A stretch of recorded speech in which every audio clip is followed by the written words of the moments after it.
Hello. Well, a happy Independence Day for one. It is the 4th of July, so yeah, uh, there is that. And also, this year's the 50th anniversary of Jaws. And so I've decided I'm going to be talking about all the films in the Jaws franchise. And what better place to start than the first film? And I have the brand new Steelbook 4K version with the new documentary of Jaws at 50. So yeah, there's the back. I just put the sticker from the wrapping on there just because why not? But yeah, there's the back. It has the beach clothes sign that was made. And then, of course, you have to go and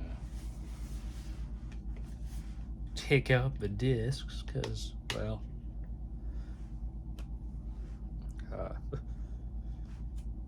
obviously you can see something on the inside. And one thing that's cool about this documentary is it has its own Blu-ray. Usually, with things like that, they often will put an actual, the actual new documentary or whatever on the actual discs, like the 4K discs and the normal Blu-ray disc. But not this time. They decided to give it its own thing. And the inside is this. It's Brody Quentin Hooper on the Orca as the shark is pulling the boat backwards. And I've talked about this before, this film. I did talk about the sequel, the first sequel, so I'll talk about that again. So for these first two videos, might not be too much more to say, but because I'm pretty sure that people know the overall plot. But on the off chance you don't, and you have never seen Jaws and have very little knowledge outside a movie with sharks or a shark, yeah, in Amity Island, a fictional town that this film takes place in, there's a shark going around killing people. Tracy Watkins, the famous woman swimming at the very beginning at night, she is the first killed, and then some days later, a little boy, Alex Kittner, is killed, as well as a dog named Pippet. And at first, Martin Brody, the chief of police, he wants to close the beaches down because a shark attack happened. But then, of course, he gets a call from the coroner or whatever. He tells him about that, and then the mayor finds out. And one thing I want to say, Meadows, played by Carl Goblet, co-writer of the film. I know I originally said that he basically, Carl Goblet's character works for the mayor. Well, he's the editor of the paper, because every time you really see him, the mayor is right there, and then also the coroner or whatever was there with Brody, because they have to amend the reports because he told Brody it's a shark attack. Well, it's a shark attack. It's going to drive people away. People won't want to go to Amity Island for the summer because they need summer dollars. Otherwise, they're going to be sunk in the winter. And that's not going to be good, obviously, for the small island town that's in New England. So, they have to actually address this whole thing once Alex Kittner is killed, because you can't, avoid that anymore. You have to acknowledge there is a shark in the waters, and of course nothing gets done. Matt Hooper, marine biologist played by Richard Dreyfuss, shows up to help with the situation and deal with their shark problem. And then, of course, there's Quint, sea fisherman and captain, and he knows quite a bit about sharks and fishing and everything. And the first time we see him, he scratches his nails on a chalkboard, and it's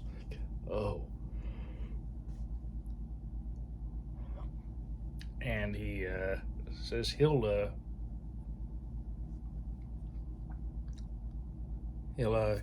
find and kill the shark for 10, but they're offering like $3,000. But he says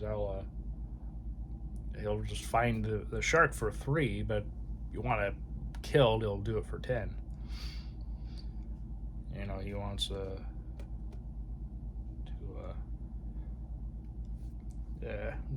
do it himself, and eventually, on the 4th of July, which another reason to, I guess, to talk about this today, is another shark attack happens. First, and there's and so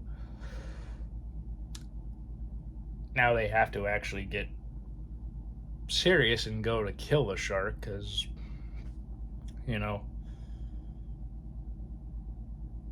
they can't avoid that anymore. They have to do something, and so the beaches have to be closed, and they go, and Brody and Quint and Hooper, they all go to go out on the Orca, and they go to kill the shark, because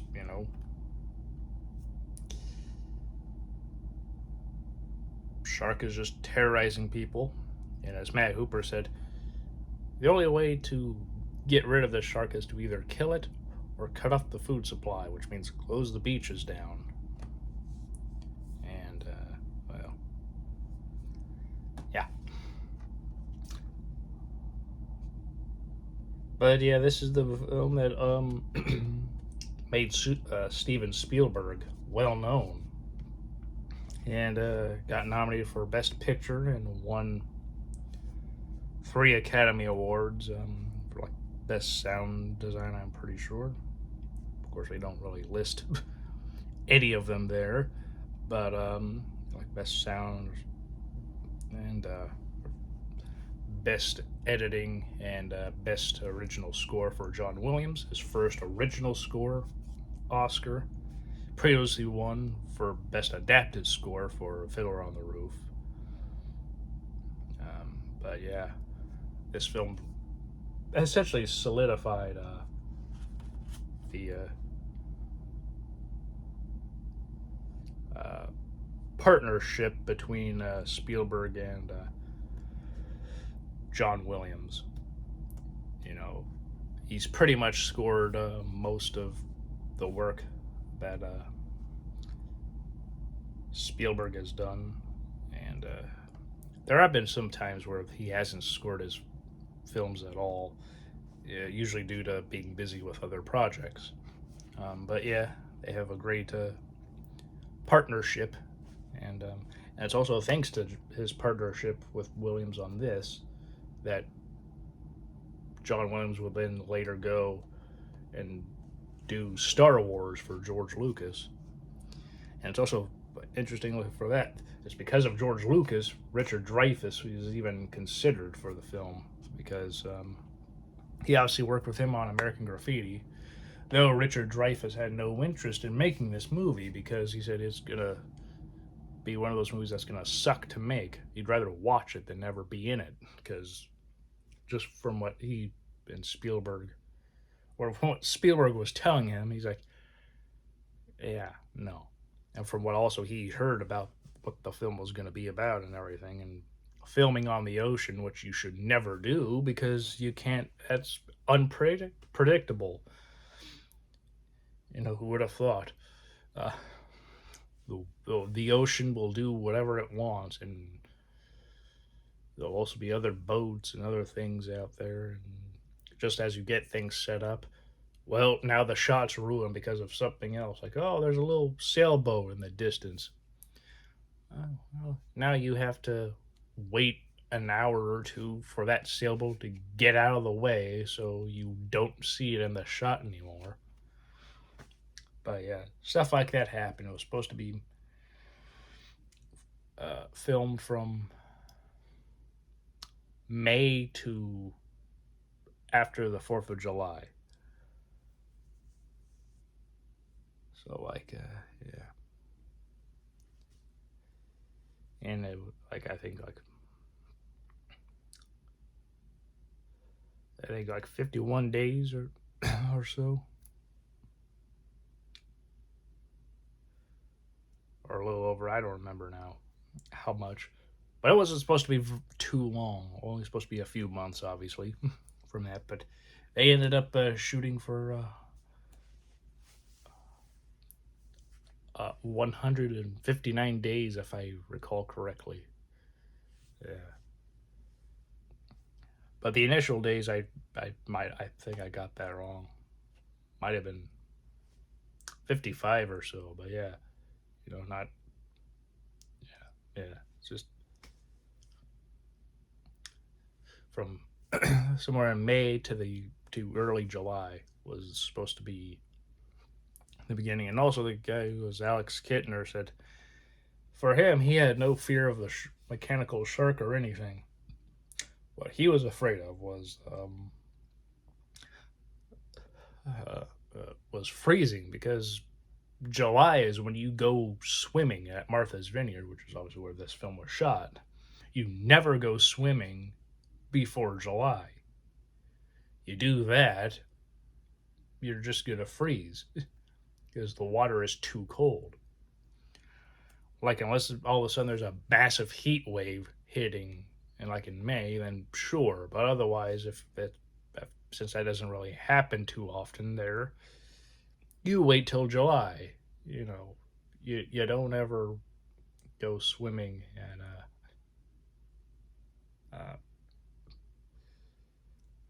before. So yeah, that must have been real fun for everybody swimming before essentially the proper month that you typically would swim there. So yeah. But yeah, one thing I love about the Jaws, these films, or those versions, is they always have the same kind of special features. The making of Jaws, the shark is still working legacy and impacting legacy of Jaws restoration, deleted scenes and outtakes from the set, interview, and the trailer. Yeah, all of that is on here. Obviously, this has the Jaws at 50, because this is the 50th anniversary. This is the 45th anniversary version. And this is the very first version of Jaws, like in 2012. Yeah. Yeah, for the 100th anniversary of Universal, they finally released that. But yeah, Blu-ray exclusives, The Shark is Still Working, which was new at the time. Before, for the longest time, I had heard about this documentary, and for a while it was just taking quite some time to get out, to be made. And one thing that's kind of cool with this is these Universal things here. There's a little stuff about the film. Look inside, and like Jaws is considered one of the greatest films of all time, and is often credited as being the first summer blockbuster. which is true because back then the studios didn't believe anybody would ever watch a movie in the summer because people want to be outside in the summer. You want to be outside, and also people are vacationing, and so for the longest time, for summer, that's where you just put all the movies that you don't believe have any real hope of making money. So nowadays, dump months, as they're called, for films that they don't believe that the studios don't believe can actually make money, but they have to release them anyway to try to make something back, even though they know that the films will likely fail. Well, maybe it will make 10 cents. There you go. Gotta make that 10 cents at least. And so what they did was put all the bad movies. Like nowadays, it's January and February for brand new movies being released. Back then, it was the summer. But then when this came out, they were like, oh, people want to watch movies in the summer. Well, that's good to know. And this was like the first film to make $100 million on its opening, on its initial release. So yeah, Steven Spielberg's breakthrough movie solidified his relationship with Universal, won 3 Academy Awards, spawned 3 sequels, 2 video games, 2 musicals, 2 theme park rides, and ranks as one of the top grossing films in Universal history. A look inside. Over being, concerned over being typecast as an exploitation director. Uh, Steven Spielberg briefly considered making the musical Lucky Lady before fully committing to Jaws.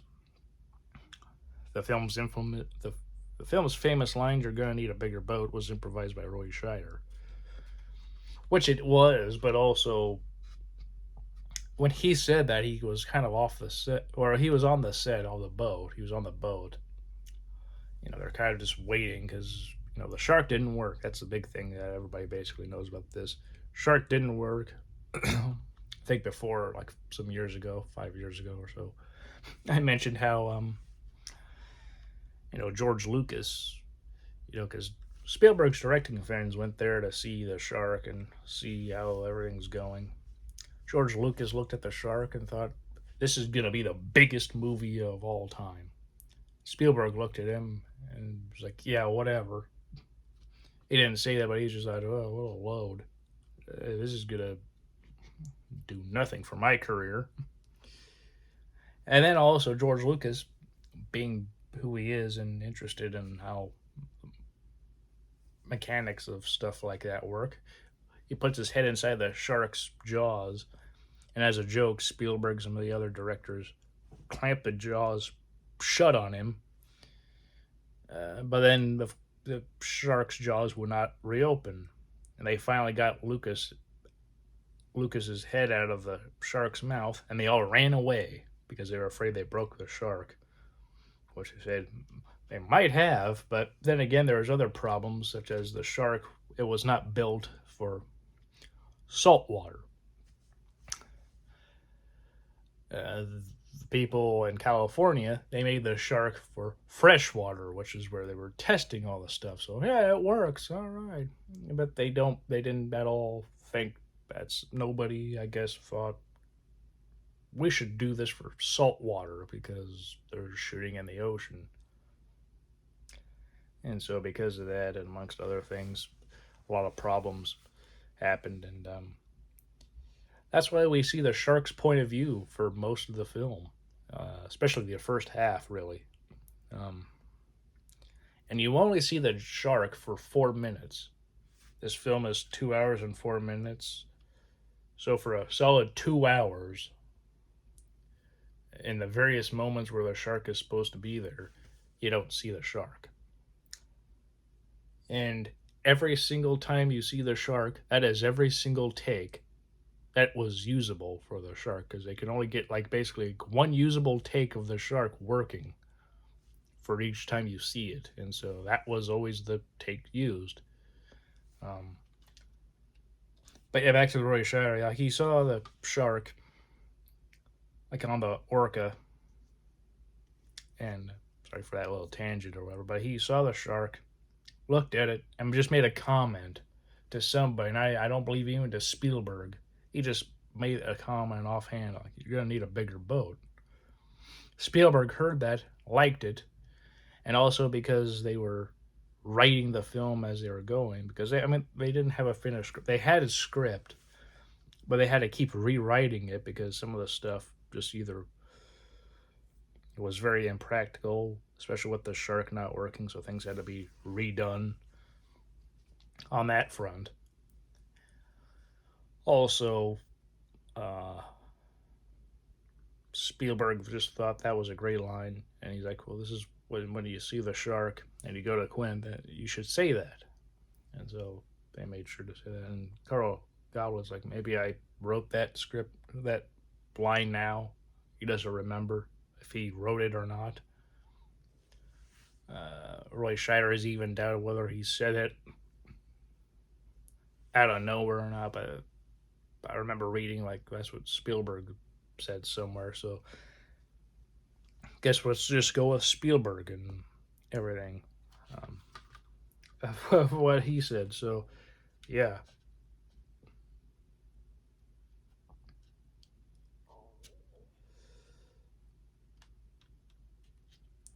but yeah.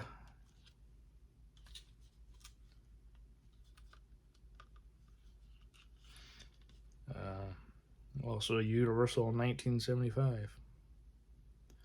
Earthquake receives Best Sound Academy Award. So I guess Jaws won Best Sound Editing because I was trying to think, was it sound or sound editing? I don't remember because I think now they've combined those two awards now. But back then they were separate. But yeah, so Earthquake won Best Sound, so this would have likely won Best Sound Editing.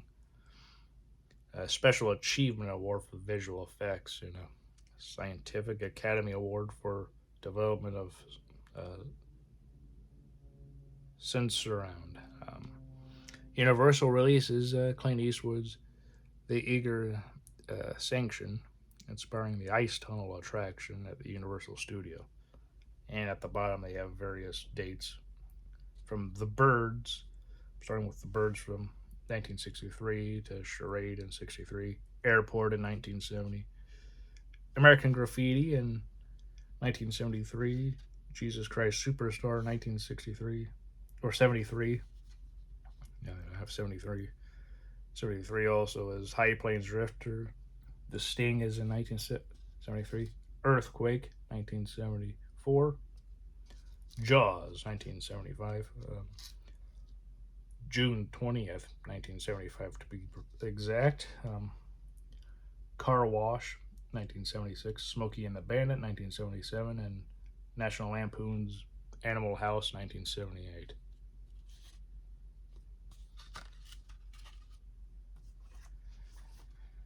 But yeah, I love this movie. After Star Wars, this is this is my second favorite film after Star Wars. And for the 45th anniversary, we got this cool little booklet.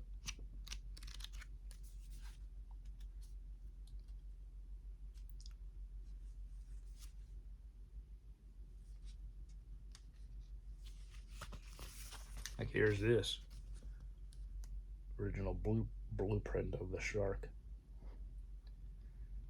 named Bruce after Spielberg's lawyer.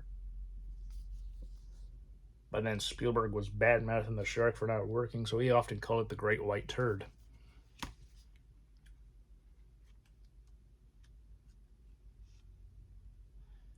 And Quint's monologue of the Indianapolis.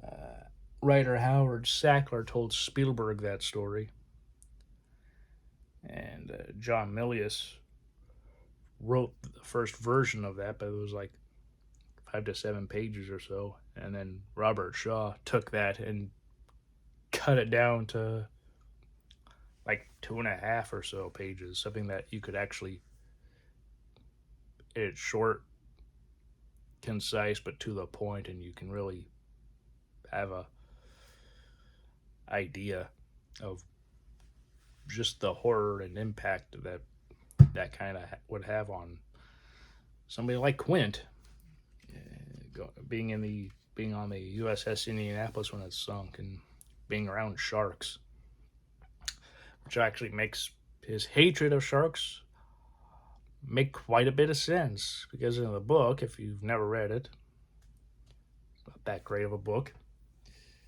It's one of the few instances where the film is better than the book. And yeah, there's a bunch of stuff in there. The mayor is corrupt.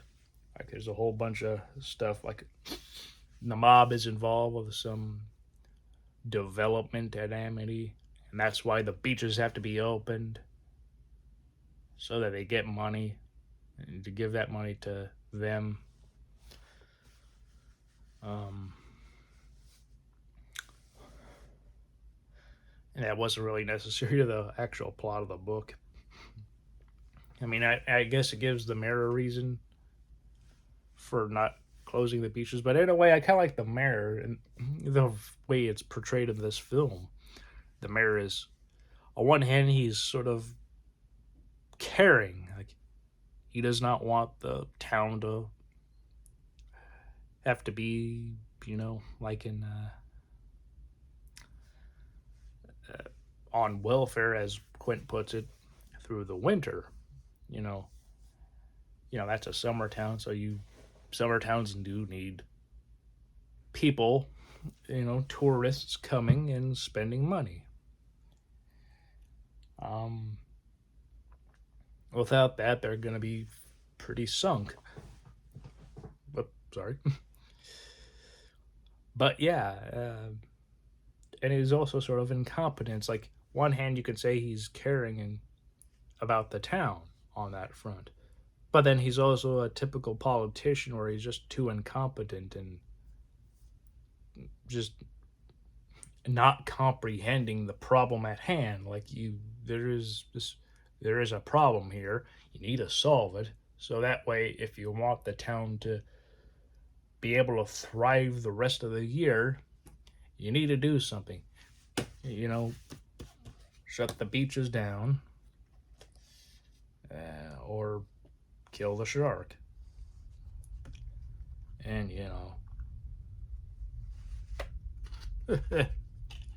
goes as well as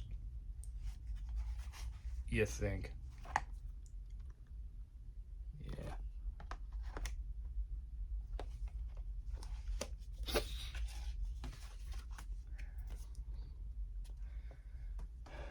And then there's also the scene with Mrs. Brody and or the chapter of Mrs. Brody and Hooper having an affair, because she's not happy with her marriage with Chief Brody, and she feels trapped. Like, he forced her to be here in Amity and away from New York, away from her friends and everything. And in the film, she's a very loving wife, good mother, and all that good stuff. It was likely an understanding that they need to move, especially so that they can raise their kids in a safe environment. Because, as Chief Brody says, and the crime and rate in New York will kill you. Muggings, rip-offs, murders.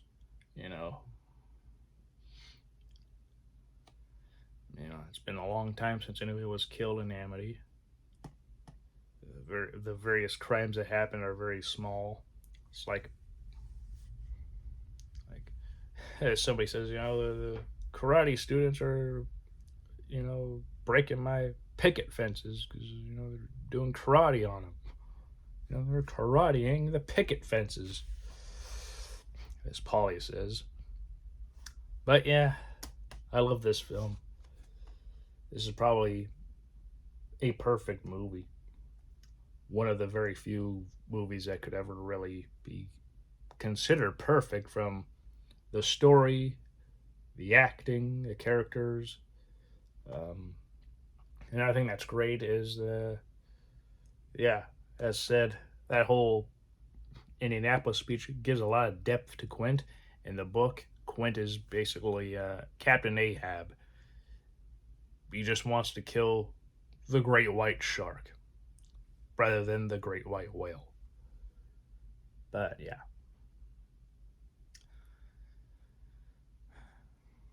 So, what do you think about Jaws? Do you enjoy it? Do you dislike it? You on the fence about it? Do you enjoy certain aspects of this movie, but then not fond of others? What do you think? You can let me know in the comments down below if you want. Or not, whatever. Just keep it all to yourself. If that's just how you're gonna be, that's completely fine, and I can even understand that. So, yeah. I hope all of you are doing well, having a great day. Hope you're all having a great Independence Day here in America, and everybody else around the world who does not celebrate that holiday. I hope you're having a great day all the same. Have a great weekend and a great week, and I'll see you all next time. Take care. Bye.